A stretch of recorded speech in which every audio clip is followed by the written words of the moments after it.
DMTV, Billy Kamalo Banaibele.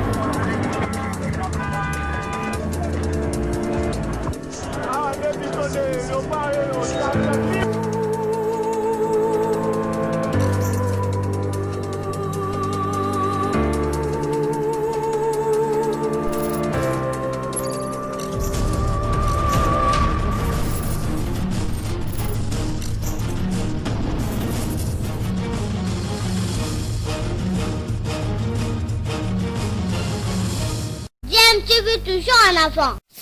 Vous êtes sur DMTV, bonjour, nous sommes heureux de vous retrouver, de savoir que vous êtes nombreux en train de suivre votre chaîne YouTube DMTV. DMTV qui vous propose des sujets d'actualité, mais qui analyse aussi et qui fait aussi des réflexions pour vous sur des sujets d'actualité ou encore des faits sociaux ou des réalités telles que nous les observons ici chez nous en République démocratique du Congo. Justement, aujourd'hui, nous voulons échanger avec vous sur un fait que nous avons observé. En tout cas, nous revenons un peu sur ce qui s'était passé à Chikapa dernièrement, l'effondrement de ce pont à Chikapa qui a choqué plus d'un Congolais, et nous voulons revenir sur les raisons possibles de ce type d'effondrement, les causes qui peuvent expliquer l'effondrement d'un tel pont, et bien entendu voir que le cas de Chikapa n'est pas un cas isolé et que en République démocratique du Congo, un peu partout, nous avons des situations similaires. Il ne faut pas seulement attendre que la catastrophe arrive pour commencer à chercher à trouver des solutions, peut-être pour enterrer des gens parce qu'il y a eu des victimes, et c'est vraiment c'est vraiment malheureux de voir que nos autorités ne définissent pas clairement leurs priorités, ou ne savent pas où peut être leur priorité. Alors, le pont qui s'est effondré à Chikapa a fait, en tout cas, je l'ai dit, beaucoup de victimes, et a suscité des vives réactions de la part des Congolais. Les images étaient tellement impressionnantes que nous nous sommes posés, en tout cas, plusieurs questions. Il ne suffit pas seulement de construire un pont ou des seaux de moutons, mais il faut aussi mettre en place des structures d'entretien de ces édifices. Il faut mettre en place une équipe qui puisse s'occuper justement d'entretenir ces structures, souvent en métallique, qui ont besoin en tout cas d'un entretien, et sinon des cas de ce type que nous déplorons aujourd'hui à Chikapa peuvent arriver. Encore que dans le cas de Chikapa, nous devons vraiment remercier Dieu parce que ce pont qui a été construit, en tout cas depuis l'époque coloniale, a tenu jusqu'à ce jour, et je suis sûr, sans entretien, depuis que les colons belges est parti, je ne vois pas la République du Zaïre ou la République démocratique du Congo aujourd'hui s'occuper en tout cas d'entretenir ce pont. Il n'y a pas beaucoup d'édifices de ce genre qui bénéficient d'un entretien. Je pense qu'au niveau du pont Maréchal, cela se fait, on va dire plus ou moins régulièrement, encore que je doute que ce soit régulier, mais au moins nous savons que ça se fait. Les Japonais qui ont eu à construire ce pont ont vu le sérieux que l'on connaît de ce peuple japonais. Je pense que c'est quelque chose qui a toujours été fait. Alors, ce qu'il faut retenir pour les structures métalliques, l'ennemi des structures métalliques, c'est la rouille, parce que la rouille fragilise les édifices métalliques. On voit par exemple au niveau de la France pour la Tour Eiffel, ou alors en Belgique avec l'atomium qui se trouve à Bruxelles, être entretenu régulièrement, et il faut sans cesse mettre des produits anti-rouille et vérifier la solidité de l'édifice afin de s'assurer qu'une catastrophe genre effondrement du pont de Chikapa ne puisse pas arriver. Et il y a également un autre fait que nous devons également aussi relever ici, c'est que un pont qui est construit ou même le saut de mouton que l'on est en train train de construire ici dans la capitale, la République démocratique du Congo, ici à Kinshasa, ça n'accepte pas n'importe quel tonnage. Quand on a construit, ce n'est pas n'importe quel type de véhicule qui passera sur ce pont. Il faut également veiller au respect justement du poids que peut supporter le pont. Sinon, il y a risque de commencer à avoir des fissures et risque de voir ce pont demain s'effondrer et ça peut créer encore beaucoup de catastrophes. Alors, je vous propose de suivre cette petite image, toujours en rapport avec le sujet du jour. Ensuite, nous allons revenir pour essayer un tout petit peu d'approfondir encore ce sujet. Et je rappelle que vous suivez DMTV, vous n'êtes pas encore abonné, cliquez sur ce bouton en rouge où il est écrit s'abonner et vous deviendrez abonné DMTV. Cliquez également sur une petite cloche de notification qui apparaîtra juste après que vous soyez abonné. Elle va vous permettre aussi de ne plus rien manquer des prochaines vidéos que nous mettons. Nous suivons cet extrait, nous retrouvons tout de suite après. Utala pont mystique moko akitekisa moko binaka po ya makambo touta so mboka maisuka po nde yango so kati pont nde olongi siko so no olongi te wana folo wana pont pourquoi ça va ça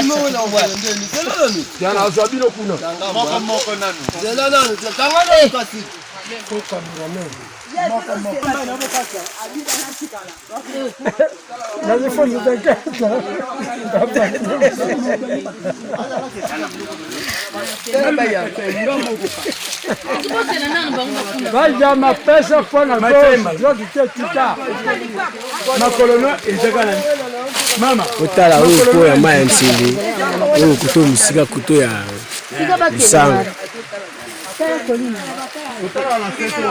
papa uko ya naote papa kaya safu ya mwali kolo buka te na filme oyo après na tindi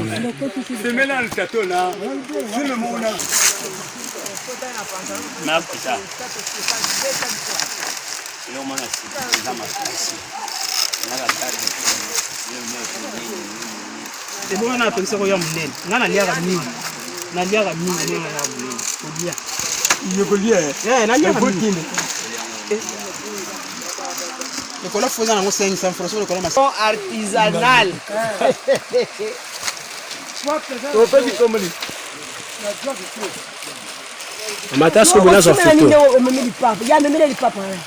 Li papa ba kote.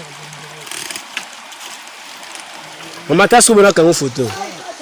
Je ne sais même pas partir seul, je dois tenir. Il faut tenir d'un côté. Mais le pas droite. Simba la main à gauche. Côté la gaillette mtandami. Yo simba sko ilamba. Yango aussi. Yo za la gauche. Eka gauche. Kuna za ngo zero koni kafuna te. Kuna zero koni. Oh pomo mystique. Eh pardon. Ke. Kalana. Equilibre. Yo mati. La passe de la papier on a coulé. C'est qui peut zéro la passe. So a comme place moi la mafana.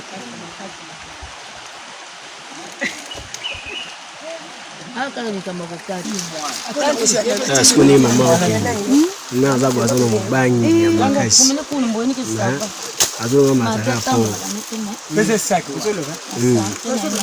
metala ni pomu tazo kite oboka ya maya nsili na mboka pena na village natal na bawe ya maya nsili o maya nsili o tilo bilo mona hakuna wala ya baji buta siku ya veritable nsili ndi yango kuto ni wana soki mutazobanga makasi bo tala mama iwana kumna katikati azobina kaka ti sikoyo 30 minutes avakati sa pont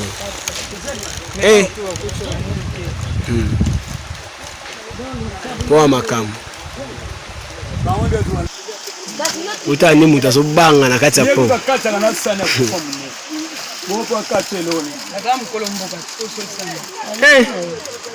quel pont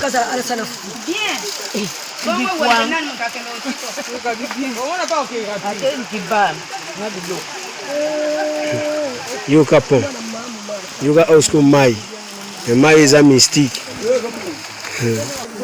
Ota ni mama zo titila kuna. Tana zo kanga mwana mukemta zo kaitsa. Ao kaitsa ninga pasi. Hein? Donc chaque so battre la madame ne yo kazana ngam mazo bangita madame na ye. Abede ami, ao banga po kaitsa ta ko ya la mai pam. Yo kapo. Kwa ngonde mapo makambo. Rasko mutawakati mwasa no shai yazoya. Tani ngazoya. Banda okini. Les auteurs mais moi nga ngame maninga. Voilà, nous sommes de retour. Hein. Vous venez de voir de par vous-même ce pont, de la manière dont ce pont est fait. Et vous allez peut-être avoir l'impression qu'on est dans le Congo profond. Eh bien non, nous sommes ici dans la ville-province de Kinshasa. Ville-province Kinshasa dirigée par le gouverneur Jean-Tini Ngobila. Ville-province de Kinshasa dont l'Assemblée provinciale est dirigée par Godem Poï. Tous du FCC de Joseph Kabila. Joseph Kabila qui a régné pendant 18 ans et qui vit lui-même en tout cas aux alentours de ce pont que nous voyons dans la commune de Lanzele. Donc ce n'est pas très loin de Joseph Kabila et de son Kingakati, là où il vit. Et regardez dans quelles conditions ces femmes, nos mamans, traversent un pont qui balance à tout moment et qui peut s'effondrer à tout moment. Et regardez aussi la rivière Ntsele en question. Je ne sais pas si ce pont s'effondrait, comment s'en sortiraient nos mamans qui y traversent tous les jours. C'est malheureux de voir des choses pareilles dans notre pays, la République démocratique du Congo, une République démocratique du Congo où nous avons justement une femme à la tête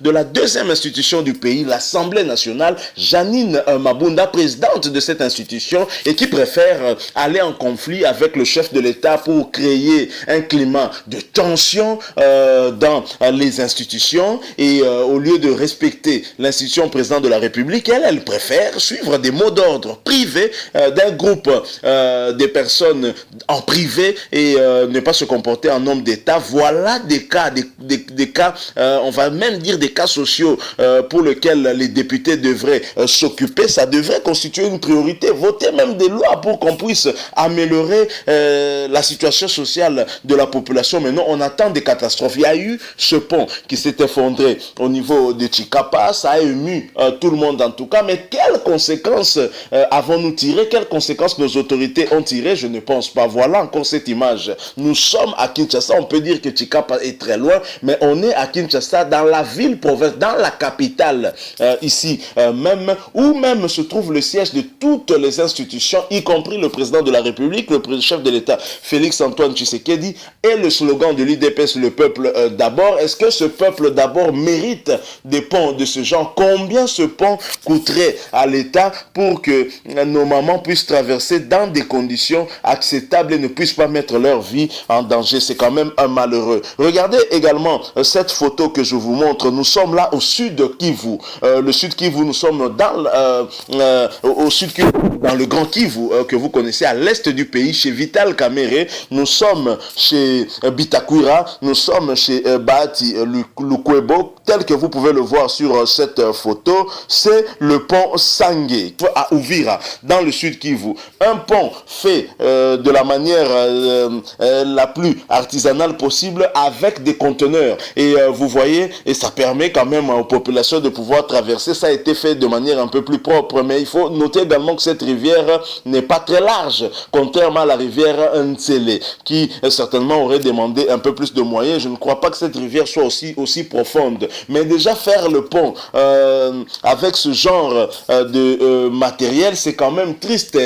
Quand on regarde toutes les autorités que cette province a eu à avoir ici, voilà le genre de pont où l'on permet à la population de traverser, alors que cette rivière est comme un grand caniveau où on pourrait mieux faire pour mettre à l'aise la population. C'est quand même malheureux. Les politiciens de la République démocratique du Congo n'aiment pas leur pays. C'est la conclusion que nous tirons. Comment vous pouvez ne pas changer la situation des populations populations, surtout dans ce type de pont de l'Antélé? Comment est-ce qu'on peut même parler de pont ici? Parce qu'ici, on ne pourra même pas faire d'entretien. Tout ça, c'est fait vraiment de manière artisanale, avec du bois, avec des arbres. C'est quand même malheureux mettre la vie des populations comme ça en danger. Je suis sûr que Janine Mabunda, dans son bureau climatisé, Alexis Tambou Mwamba, ils ne sont même pas au courant de toutes ces situations. Et pourtant, ce n'est pas très loin de leur siège au niveau du Parlement là-bas. C'est quand même triste que nous puissions voir encore des choses pareilles. Vous avez des ponts qui permettent en tout cas à la population de traverser, comme à l'époque de Jésus-Christ. Quand Jésus-Christ était là, il n'y avait pas encore la technologie, et bien on traversait de cette façon, et tel sur la balançoire, vous traversez, vous ne savez pas si vous allez tomber, à n'importe quel moment ça peut céder, et c'est vraiment malheureux. Comment nos autorités peuvent laisser la population courir, en tout cas un très gros risque comme cela. Et nous sommes dans la ville-province de Kinshasa. La commune de l'Antélé a des députés. Cette population que vous voyez a voté des députés qui sont à l'Assemblée provinciale et qui sont à l'Assemblée nationale, mais bien évidemment, ces derniers, aujourd'hui, se foutent totalement de leur souffrance. Elle qui prend des risques tous les jours à traverser pour vaquer à ses occupations, c'est quand même malheureux. 18 ans de règne de Joseph Kabila, Kingakati a été construit, des bateaux ont été construits, plusieurs biens ont été construits pour le compte de Joseph Kabila et de sa famille biologique. Mais regardez dans quelles conditions cette population traverse. C'est vraiment malheureux. Voilà la réflexion que nous avons voulu faire en rapport avec ce sujet, et qui nous interpelle tous et qui doit beaucoup plus interpeller les autorités, qu'il ne suffit pas de construire des édifices tels que des ponts, construire des seaux de moutons, construire des immeubles, mais il faut également prévoir, parce que c'est tout à fait normal dans la construction des grands édifices, de prévoir aussi l'entretien, parce que c'est l'entretien qui permet justement de s'assurer à ce que des catastrophes genre du pont de Chikapa ne puissent pas subvenir, parce que là vous savez surveiller l'état de l'édifice que vous avez eu à construire, si ça nécessite que l'on puisse entamer encore des travaux pour corriger peut-être s'il y a eu des fissures quelque part ou pas. Mais chez nous on peut construire un édifice et après ne plus s'occuper de l'entretien, et c'est vraiment malheureux de constater cela. Nous voyons avec le pont Maréchal, vous savez, avant la construction du pont Maréchal, nos frères du Congo central souffraient pour traverser et aller à Boma. Et avec la construction du pont Maréchal, une construction qui a été faite en tout cas par la coopération japonaise, et ce pont a toujours continué à être entretenu par les Japonais justement, et c'est grâce à cet entretien que nous avons toujours ce pont de qualité aujourd'hui, un pont qui génère des recettes, et j'espère que ces recettes-là qu'il génère contribuent aussi à son entretien, afin que nous ne puissions pas demain regretter que quelque chose d'aussi grand, d'aussi beau qui a été construit puisse s'effondrer comme cela et remettre la population encore dans une difficulté accrue. En République démocratique du Congo, j'ai comme l'impression, plus les années passent, plus nous reculons, et nous allons finir par retourner à l'époque de la pierre taillée, où les Belges n'avaient même pas encore découvert le Congo ici. C'est vraiment triste et c'est malheureux. Si vous avez aimé notre petite réflexion, laissez-nous un like. Si vous avez une contribution à faire en rapport avec ce sujet, vous pouvez également réagir à travers des commentaires. Mais surtout, vous n'êtes pas encore abonné, n'attendez plus, n'hésitez pas à cliquer sur ce bouton en rouge, il est écrit s'abonner. Abonnez-vous à votre chaîne DMTV, cliquez également sur la petite cloche de notification, elle vous permettra de ne plus rien manquer des prochaines vidéos que nous mettrons en ligne ici. Merci à vous pour le temps que vous nous avez accordé. Nous savons que votre temps est tellement précieux. Nous espérons aussi vous retrouver très prochainement avec un autre sujet, si Dieu nous prête vie. En attendant, portez-vous bien. DMTV vous dit au revoir.